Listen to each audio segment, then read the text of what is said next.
पश्चिम बंगाल से TMC party की 5 सांसदों की फैक्ट फाइंडिंग टीम मणिपुर के लिए रवाना हुई है। मणिपुर में जिस तरह से हिंसा की गतिविधियां हैं, उसको लेकर 1 महीना पहले पश्चिम बंगाल की मुख्यमंत्री ममता बनर्जी ने गृह मंत्रालय को पत्र लिखा था कि मुख्यमंत्री ममता बनर्जी मणिपुर जाना चाहती है, लेकिन उसका जवाब नहीं मिलने की वजह से आज 5 सांसदों की टीम मणिपुर के लिए रवाना हुई है और उनका कहना है कि हम वहां पे हिंसा के जगहों पे जाएंगे और जिस तरह से हिंसा हुई है वहां पे पीड़ित लोगों से मुलाकात करेंगे। और इसको लेकर टीएमसी पार्टी कोई राजनीति नहीं कर रही है और जनता के बीच में जाना चाहती है और वहां पे क्या घटना हुआ है इसका रिपोर्ट आकर पश्चिम बंगाल के मुख्यमंत्री ममता बनर्जी को सौंपेंगी। तो वहीं दूसरी तरफ पश्चिम बंगाल में पंचायत चुनाव के हिंसा की गतिविधियों को लेकर बीजेपी पार्टी की भी फैक्ट फाइंडिंग टीम यहां पे पहुंची थी और हिंसा वाले प्रभावित इलाकों में लोगों से मुलाकात की है। और आज जिस तरह से यहां पे बीजेपी की एक टीम लगातार आमता जा रही है और वहां पे सभी जगहों पे जिस तरह से पीड़ित लोग हैं उनसे मुलाकात करेगी। कैमरामैन विनोद के साथ मनोज पांडे, न्यूज़ 24 कोलकाता। पटना के बेउर जेल में बंद बाहुबली पूर्व विधायक अनंत सिंह की मुश्किलें काफी बढ़ गई हैं। जेल प्रशासन ने अनंत सिंह के खिलाफ एक बड़ा आरोप लगाते हुए उनके खिलाफ एफआईआर दर्ज कराई है। 2 पेज के इस एफआईआर में बेउर जेल के सुपरिटेंडेंट ने आरोप लगाया है कि अनंत सिंह जेल ब्रेक की साजिश रच रहे थे। उनका कहना है कि इस मामले में कई कैदियों को भगाने की साजिश रची गई थी और इसी क्रम में जेल प्रशासन के साथ अनंत सिंह और उनके समर्थकों की भिड़ंत हुई थी। इससे पहले एएसपी फुलवारी शरीफ और सदर एसडीएम ने अपनी रिपोर्ट जिलाधिकारी को दी थी, जिसमें साफ तौर पे अनंत सिंह और उनके समर्थकों पर जेल में अव्यवस्था करना और सरकारी काम में बाधा डालने से साजिश रचने का आरोप लगाया था, जिसके बाद इस रिपोर्ट के आधार पर एफआईआर दर्ज की है और उसके बाद आगे की कार्रवाई के लिए जेल प्रशासन को कहा गया है। कैमरामैन सनी के साथ अमिताभ ओझा, पटना न्यूज़ 24। उत्तराखंड के चमोली में एक हैरान कर देने वाली घटना सामने आई है, जहां करंट लगने से 15 लोगों की मौत हुई है। हालांकि ये आंकड़ा बढ़ भी सकता है। बताया ये जा रहा है कि यूपीसीएल का नमामि गंगे एक प्रोजेक्ट चल रहा था और बताया जा रहा बीती रात उसकी जो 3rd फेज था उसका डाउन हो गया था, जिसको ठीक भी कर दिया गया था। लेकिन सुबह के वक्त बताया ये जा रहा है कि जब केयर टेकर घर वापस नहीं पहुंचा, जब वहां पे उसको देखने वाले पहुंचे तो उन्होंने देखा कि करंट से उसकी मौत हो चुकी है। पुलिस को इन्फॉर्मेशन दी गई, अमला जब पूरा प्रशासन वहां पहुंचा तो देखा लोगों की मौत थी, यानी 15 लोगों की उस वक्त वहां मौत हो चुकी थी। हालांकि ये आंकड़ा बढ़ सकता है। 9 लोगों को अस्पताल शिफ्ट किया गया है और ये बताया जा रहा है कि जो सीवेज ट्रीटमेंट प्लांट था उसमें उसकी खराबी थी, जिसको ठीक भी किया गया था। लाइन ठीक थी, मरम्मत की गई थी, मीटर से तार में करंट था, उस तार की चपेट में ये लोग आए हैं। हालांकि अब ये जांच का विषय है। कैमरामैन साहिल के साथ राहुल प्रकाश, न्यूज़ 24। पोरबंदर से गिरफ्तार आतंकियों के मोबाइल से मिला है चौंकाने वाला वीडियो। गुजरात एटीएस ने एक सनसनीखेज खुलासा करते हुए बताया है कि पोरबंदर से गिरफ्तार किए गए 4 आतंकियों के मोबाइल में से एक वीडियो मिला है और जिससे पता चलता है कि ये चारों आतंकी भारत में कसार स्टाइल से आतंकी हमले की प्लानिंग कर रहे थे। अफगानिस्तान भाग रहे इन आतंकियों ने श्रीनगर में भारत पर हमले की सौगंध दी थी। Islamic state Khurasan provisions ISKP से जुड़े इन आतंकियों ने संगठन का झंडा लगाकर ये कसम दी थी। बाद में झंडे को श्रीनगर के पास एक कब्रिस्तान में गाड़ दिया था, जिसे एटीएस ने बरामद कर लिया था। वीडियो में चारों संदिग्ध ISKP के प्रोटोकॉल में शपथ ले रहे हैं और चेहरे को पूरी तरह से छिपाया हुआ है। गुजरात एटीएस के द्वारा ISKP के इंडियन मॉड्यूल का खुलासा करने के बाद कई राज्यों में इनके नेटवर्क का पर्दाफाश हुआ था। फिलहाल ये तमाम आतंकी NIA की गिरफ्त में है और NIA इस मामले की छानबीन कर रही है।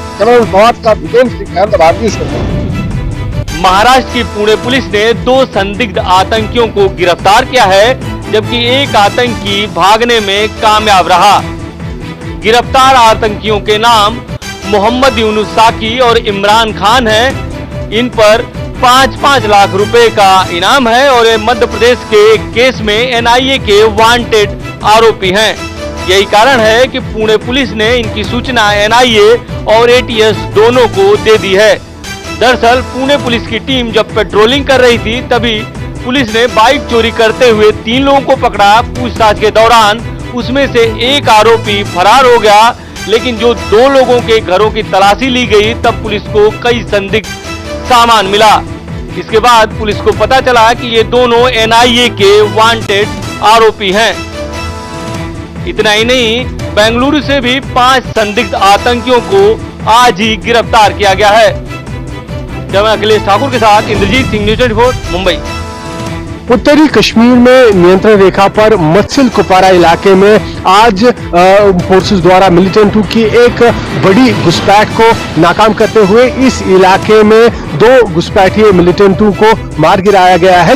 इस मुठभेड़ के बारे में जानकारी देते हुए पुलिस के आला अधिकारियों ने बताया कि इस इलाके में क्योंकि पिछले कुछ दिनों से लगातार मौसम खराब चल रहा था, इसी के चलते फोर्सेस को खुफिया सूचना मिली थी कि इस इलाके में पाक कब्जे वाले कश्मीर से मिलिटेंट घुसपैठ की कोशिश करेंगे खराब मौसम की आड़ में, और इसी के चलते जम्मू कश्मीर पुलिस, सेना और बीएसएफ ने इस इलाके में जगह जगह पर नाके लगा रखे थे, एम्बुश लगाए थे, पेट्रोलिंग को तेज किया था। और आज सुबह सवेरे मत्सिल के इस फॉरवर्ड नियंत्रण रेखा के इलाके में इन्हें ललकारा और इसी दौरान मुठभेड़ इस इलाके में शुरू हो गई और भीषण मुठभेड़ के बाद 2 घुसपैठिए मिलिटेंटों को मार गिराया गया। कैमरामैन रशीद के साथ आसिफ साहब श्रीनगर, न्यूज़ 24।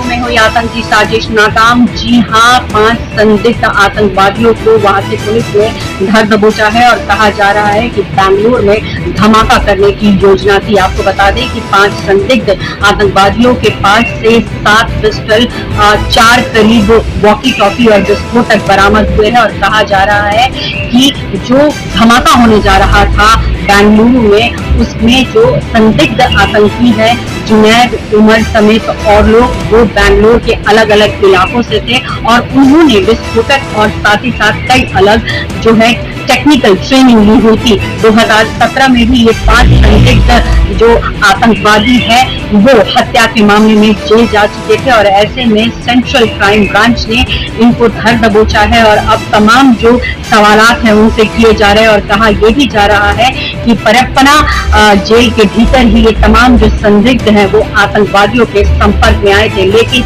एक बड़ा हमला जो बैंगलोर में होने जा रहा था वो कहीं न कहीं पुलिस ने नाकाम कर दिया है। पल्लवी झा, दिल्ली, न्यूज़ 24। महाराष्ट्र में तेज बरसात का दौर जारी है। मॉनसून की शुरुआत से लेकर अब तक राज्य के कई इलाकों में तेज बारिश हो रही है। मौजूदा समय में महाराष्ट्र के 11 जिलों में रेड अलर्ट घोषित कर दिया गया है। मौसम के इस मिजाज को देखते हुए स्टेट डिजास्टर मैनेजमेंट टीम और एनडीआरएफ की कई टीमें अलर्ट पर है। फिलहाल पश्चिम महाराष्ट्र, कोंकण, उत्तर महाराष्ट्र, विदर्भ में बारिश जारी है। चिपलून में भारी बारिश और बाढ़ के खतरे को देखते हुए एनडीआरएफ आम जनता को सतर्क करती दिखाई दी। चिपलून शहर में बाढ़ का पानी शहर में भर गया। रायगढ़ जिले में भी बरसात ने कहर बरपाया है। रायगढ़ जिले में स्कूलों को अगले 2 से 3 दिनों के लिए छुट्टी दे दी गई है। रायगढ़ में सावित्री नदी, अंबा नदी और पातालगंगा नदी ने खतरे के निशान पार कर लिया है, जबकि कुंडलिका नदी भी खतरे के निशान पार करने की कगार पर है। मौसम विभाग की माने तो तेज बरसात का दौर अगले 4 से 5 दिनों तक जारी रहेगा। अब तक हुई इस बरसात में महाराष्ट्र में बड़े पैमाने पे जान माल का नुकसान हो चुका है। कैमरा पर्सन अचल सिंह के साथ अंकुश जायसवाल, न्यूज़ 24 मुंबई।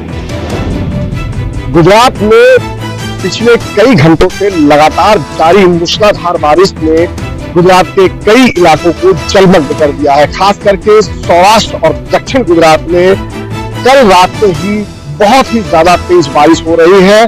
कई इलाके जो है वो जलमग्न हो गए हैं, कई सड़कें जो है वो छिन्न भिन्न हो गई है, उस पर यातायात जो है वो पूरी तरह से बाधित हो गया है। वेरावल से पोरबंदर का जो स्टेट हाईवे है उसको बंद कर दिया गया है। गटर का जो है ब्लॉकेज की वजह से कई जगह पर जल जमाव की स्थिति जो है वो देखने को मिल रही है। वेरावल मंदिर जो है वो पूरी तरह से पानी में डूब गया।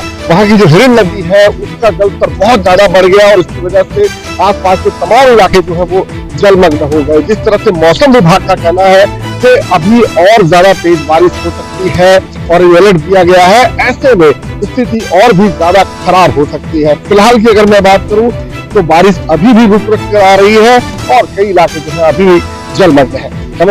Bhupendra Singh, news 24। Jammu Delhi national highway पर द्यालाचक से चढ़वाल के बीच पड़ता एक पुल धंस चुका है। पुल धंसने की वजह से इस हाईवे पर आवाजाही बंद कर दी गई है और हम इस समय उसी जगह पर मौजूद हैं जिस जगह पर ये जो पुल है ये धंसा है। ये आप तस्वीरों में देखिए, ये द्यालाचक से चढ़वाल के बीच पड़ता है पुल और तरना नाला है जिसके ऊपर ये पुल बनाया गया था। लेकिन आप देखिए कि इस पुल के पिलर जो हैं वो धंसे हैं, जिसकी वजह से पुल जो है ये भी धंस चुका है। आप तस्वीरों में देखिए कि पानी जो है उसका बहाव इतना ज्यादा तेज है कि ये जो पुल है किसी भी समय बह सकता है, और उसी आशंका के चलते एहतियातन इस पुल को पूरी तरह से बंद कर दिया गया है।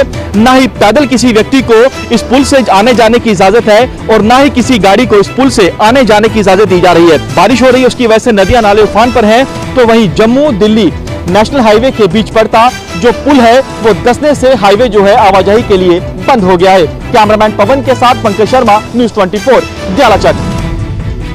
मध्य प्रदेश के कूनो नेशनल पार्क में अब 3 चीतों के गले में इन्फेक्शन की जानकारी सामने आने के बाद, जो तस्वीरें सामने आने के बाद हड़कंप मच गया। हालांकि डीएफओ ने इस बात से इनकार किया है। उनका कहना है कि एक चीता जो वान है उसके गले में इन्फेक्शन जरूर है, लेकिन बाकी सभी चीते स्वस्थ हैं। आपको बता दें कि बीते एक हफ्ते में ही 2 चीतों की कॉलर आईडी के चलते, गले में इन्फेक्शन के चलते मौत हुई थी, जिसके बाद काफी बवाल भी हुआ और इस पर सवाल भी खड़े हुए, जिसके बाद सरकार ने पीसीसीएफ जेएस चौहान को भी हटाते हुए नए पीसीसीएफ असीम श्रीवास्तव को यह जिम्मेदारी सौंपी। साथ ही सीएम शिवराज ने एक समीक्षा बैठक की, जिसमें